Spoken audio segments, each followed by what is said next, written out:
Assalamualaikum warahmatullahi wabarakatuh. Kami calon guru penggerak angkatan 10 dari Kabupaten Semarang akan melakukan demonstrasi kontekstual modul 2.3 coaching dalam supervisi akademik, terdiri dari pengamat atau observer, coach, dan coaching. Bersama saya Indah Sari Wahyuningsih dari SD Negeri Tuntang 4. Dan saya Lilis Handayani dari SD Negeri Ngampen 1. Dan saya Mata Amerina dari SD Negeri Bejalen. Selamat menyaksikan.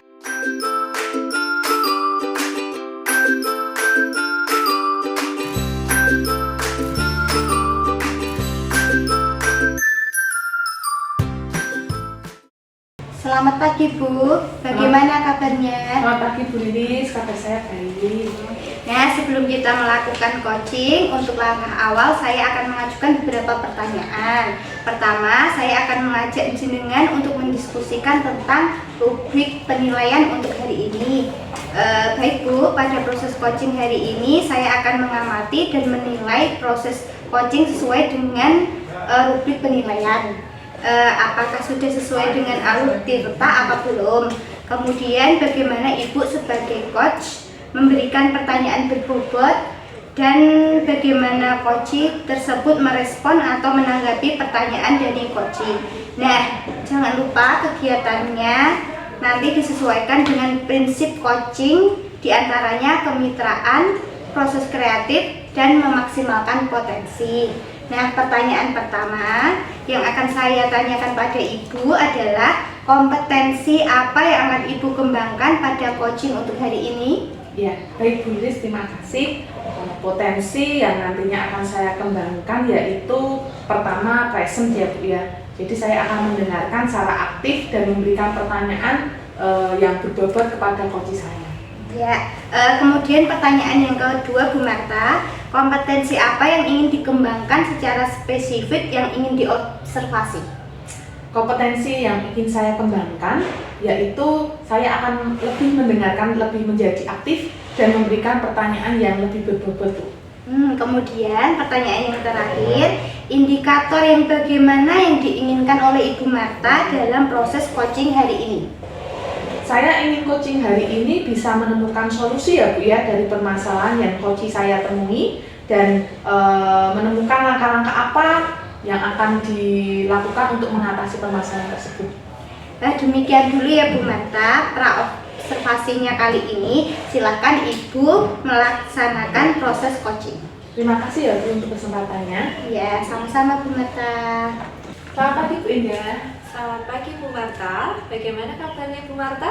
Sehat Bu. Bu Indah bagaimana? Sehat?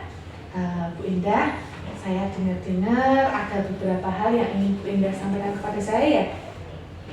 Oh iya, betul, ada sesuatu yang ingin saya sampaikan ke Bu Marta. Oke, tapi maaf ya Bu, saya tidak punya waktu banyak, kira-kira 15 atau 20 menit saja ya, cukup ya Bu ya? Apa nih kira-kira yang ingin Bu Indah sampaikan kepada saya? Begini Bu, ini terkait dengan rekan guru yang ada di sekolah ya Bu. Saya perhatikan dari tahun ke tahun kok tidak ada perubahan. Penyampaian materinya, kemudian penggunaan metodenya, mungkin ceramah lagi. Padahal kan sudah kita ketahui perkembangan zaman semakin canggih, teknologi pembelajaran juga semakin pesat, tapi guru-guru di sekolah tidak mau terjadinya perubahan, hanya mengandalkan metode konvensional saja. Jadi pembelajarannya kurang bervariatif Bu. Oh baik, berarti kalau saya garis bawain ya Bu ya, berarti permasalahannya Bu Indah ini kan adalah pembelajaran dari guru-guru di sekolah Bu Indah yang kurang bervariatif begitu ya? Iya betul Bu, jadi kurang bervariatif, mulai dari media atau pembelajaran model yang lama. Oke, kira-kira dari percakapan hari ini nih, apa yang ingin Bu Indah dapatkan? Dari percakapan kita hari ini yang saya harapkan adanya perubahan gitu ya Bu. Tentunya ingin perubahan, misalnya dari metode yang digunakan atau media, model pembelajaran yang lebih bervariatif. Misalnya menggunakan berbagai aplikasi-aplikasi sekedar membuat slide PowerPoint itu sudah lebih baik daripada hanya mengandalkan metode ceramah saja tanpa adanya media apapun. Jadi supaya lebih bervariatif gitu Bu. Oke, dari yang Bu Indah sampaikan tadi ya, pembelajaran menggunakan kreasi, metode, dan model itu bisa dikatakan sudah ideal nih ya. Dan itu saya anggap levelnya 10. Kira-kira kalau Bu Indah sendiri sekarang berada di level berapa? Sepertinya masih berada di level 5 ya Bu. Karena di sekolah itu kan lebih banyak guru yang senior. Sehingga kalau untuk level yang lebih tinggi itu masih sulit. Jadi mungkin saat ini saya berada di level 5. Oke, tidak apa-apa. Jadi di kondisi sekarang Bu Indah berada di level 5. Level berapa lagi yang bisa Bu Indah tingkatkan agar terlihat ada perubahan atau pembelajaran yang lebih bervariatif di sekolah Bu Indah? Mungkin bisa saya tingkatkan di level 7 ya Bu, karena untuk di level yang lebih tinggi lagi memang agak sulit dengan gurunya yang banyak senior. Jadi mungkin dari level 5 ke level 7 itu masih mungkin dilakukan perubahan. Baik, jadi dari level 5 ke level 7 ya Bu ya. Kira-kira usaha apa nih yang akan Bu Indah lakukan untuk menciptakan adanya perubahan itu?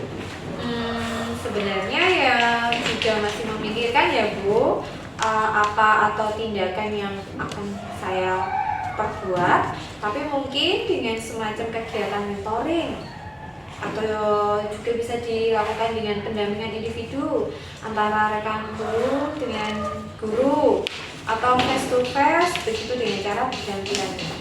Oke, jadi akan dilakukan mentoring atau pendampingan ya Bu ya. Nah, kira-kira selain itu ada nggak strategi yang mungkin pernah Bu Indah lakukan di sekolah sehingga teman-teman Bu Indah itu merasa nyaman dengan penyampaian Bu Indah?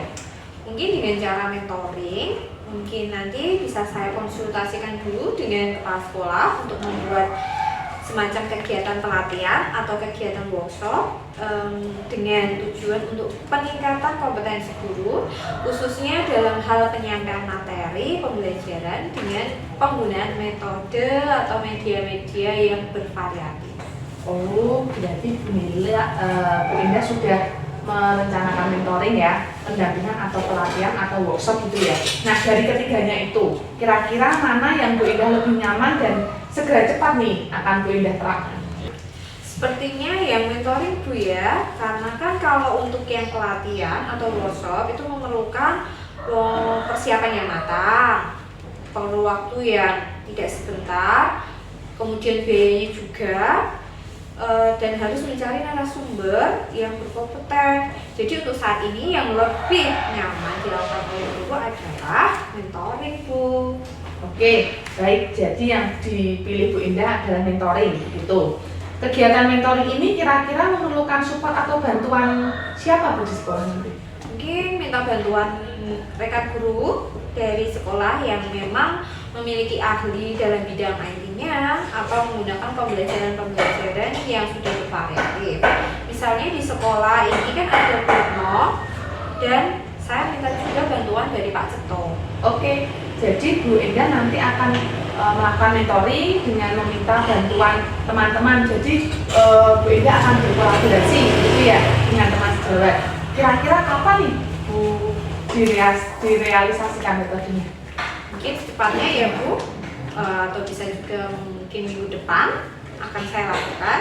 Saya akan mencoba berkoordinasi dulu dan berkolaborasi dengan rekan sejawat di sekolah saya dan mencoba untuk melakukannya kegiatan tersebut. Oke Bu Neli, bagus sekali yang sudah Bu Neli rancangkan. Kira-kira nih Bu Neli, dari percakapan kita hari ini, apa sih yang Bu Neli dapatkan? Dari percakapan kita hari ini, saya mendapatkan gambaran ya Bu, bagaimana cara untuk terjadinya perubahan di sekolah dengan cara kegiatan mentoring, kemudian dibantu juga dengan rekan guru di sekolah yang memang mempunyai keahlian dalam bidang kemanfaatan media pembelajaran. Alhamdulillah kalau Bu Indah sudah memiliki gambaran bagaimana nantinya menciptakan perubahan pembelajaran yang lebih variatif di sekolah Bu Indah. Saya tunggu ya Bu ya, nanti kabar-kabar kalau Bu Indah sudah melakukan mentoring. Saya juga sudah tidak sabar nih mau mendengarkan ceritanya Bu Indah lagi tentang pembelajaran di sekolahnya Bu Indah sekarang seperti apa. Bu, kira-kira percakapan kita cukup sampai di sini dulu ya. Nanti semoga rencana-rencana yang sudah disusun sama Bu Indah dapat berjalan dengan baik dan kolaborasi dengan rekan sejawat atau teman-teman di sekolah berjalan dengan baik. Iya Bu, terima kasih banyak sudah meluangkan waktunya, sudah mendengarkan keluh kesah saya, dan mudah-mudahan apa yang nanti saya lakukan ini bisa bermanfaat dan bisa terjadi perubahan di sekolah saya. Sama-sama Bu, mungkin lain waktu kita akan bercerita kembali seperti ini. Semoga kita bisa ngobrol lagi di lain kesempatan. Begitu ya Bu Indah ya. Iya, Bu. Mari saya pulang dulu ya Bu. Iya, terima kasih. Selamat pagi Bu Marta. Selamat pagi Bu Lilis. Bu, tadi sudah melaksanakan coaching ya dengan Bu Indah. Nah, sebelum penutup saya akan menanyakan beberapa pertanyaan tentang refleksi. Yang pertama, apa yang sudah Ibu lakukan pada saat melakukan coaching terkait indikator ketercapaian yang mau diinginkan ya? Nah, di coaching ini ya Bu, saya sudah melakukan coaching dengan alur tirta. Jadi saya tadi menanyakan tujuan identifikasi, rencana aksi, dan tanggung jawab sehingga alur tersebut bisa menggali coach saya untuk menceritakan permasalahannya dan menemukan solusi. Oke Bu Marta, menurut saya sebagai observer, proses coaching sudah berjalan dengan baik dan juga Bu sudah berproses sesuai dengan alur tirta dan juga sudah berusaha menggali informasi dan memberi pertanyaan yang berbobot pada coaching sehingga Bu Marta bisa menemukan solusi dari permasalahan yang dimiliki dan juga pada proses coaching sudah dilakukan sesuai dengan prinsip coaching. Nah, pertanyaan terakhir ya sebelum kita tutup yaitu kompetensi apa yang ingin dikembangkan berdasarkan hasil melakukan coaching yang barusan dilakukan. Kompetensi yang saya ingin kembangkan yaitu saya ingin lebih memahami coaching dengan alur tirta sehingga nanti tuh saya dapat melakukan coaching yang lebih baik lagi. Nah gitu ya Bu, kedepannya semoga kita melakukan coaching dengan lebih baik lagi. Observasi kita hari ini semoga bermanfaat ya Bu. Kita tutup, terima kasih Bu Marta. Sama-sama Bu Lili. Demikian coaching model tirta dari kelompok kami. Wassalamualaikum warahmatullahi wabarakatuh.